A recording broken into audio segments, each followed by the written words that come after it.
नमस्कार दोस्तों आज भी और आज से 50-100 साल पहले भी धारणा यही थी कि किसी को भी उल्लू कह दो तो समझता था मुझे गाली दी है।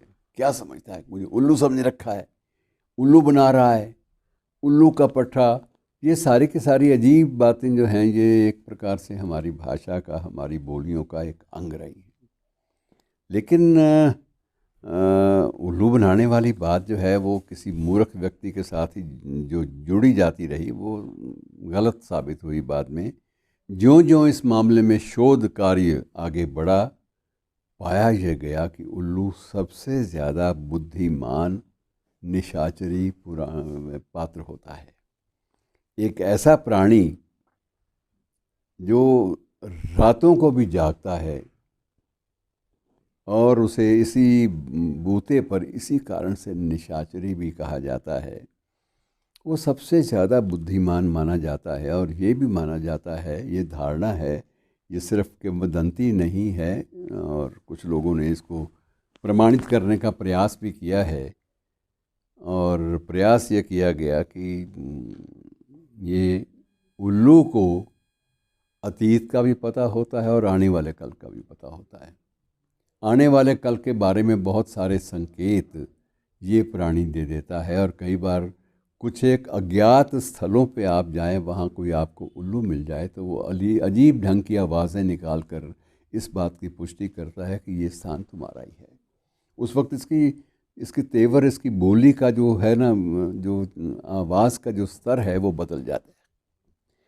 लेकिन ये भी है कि भारतीय संस्कृति में, हमारी कल्चर में उसे धन और संपदा का प्रतीक भी माना जाता है।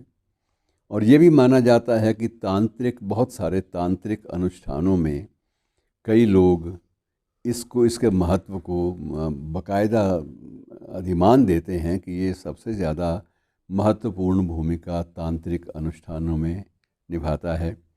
और कुछ एक इसकी विशेषताएं हैं जिनके कारण इसे 5 प्रमुख गुण हैं जिनके कारण उल्लू की जो है वो बड़ी प्रशंसा होती है।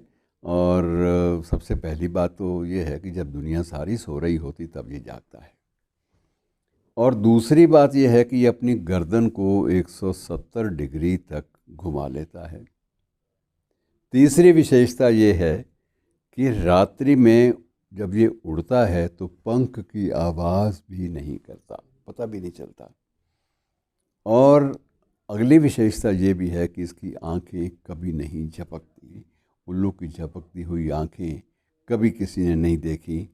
और इसका एक जो उच्चारण मंत्र है, अगर आप तंत्रों में विश्वास रखते हैं तो आप भी कर सकते हैं, लेकिन मैं आपको राय ऐसी नहीं दूंगा।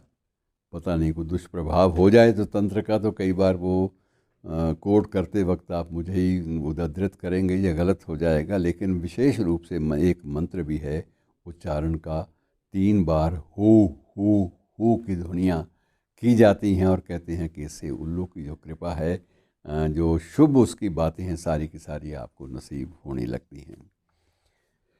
और एक उसकी यह भी विशेषता मानी जाती है, उसकी श्रवण शक्ति, उसकी सुनने की ताकत जो है वो बड़ी विशिष्ट है। और ये जो गुण मैंने आपको गिनाए हैं, ये किसी भी दूसरे किसी भी दूसरे पक्षी में, किसी भी दूसरे प्राणी में ये नहीं होते। और सबसे बड़ी बात यह है कि ये भी माना जाता है किसानों के लिए उल्लू जो है बड़े काम की चीज़ है, बहुत ज़्यादा। ये अगर है तो किसानों के खेत में चूहे, सांप, बिच्छू आदि आ ही नहीं सकते, ये माना जाता है। और छोटे मोटे कीड़ों को तो वैसे ही ये अपना भोजन बना लेता है। कुल मिलाकर यहाँ संसार में उल्लू एक तरह के नहीं है, उल्लू भी भांति भांति के होते हैं। 60 प्रजातियाँ हैं सिर्फ उल्लू की, जिनके बूते पर ये माना जाता है कि ये प्राणी इसका एक अपना संसार है जिसको स्वीकार करना चाहिए।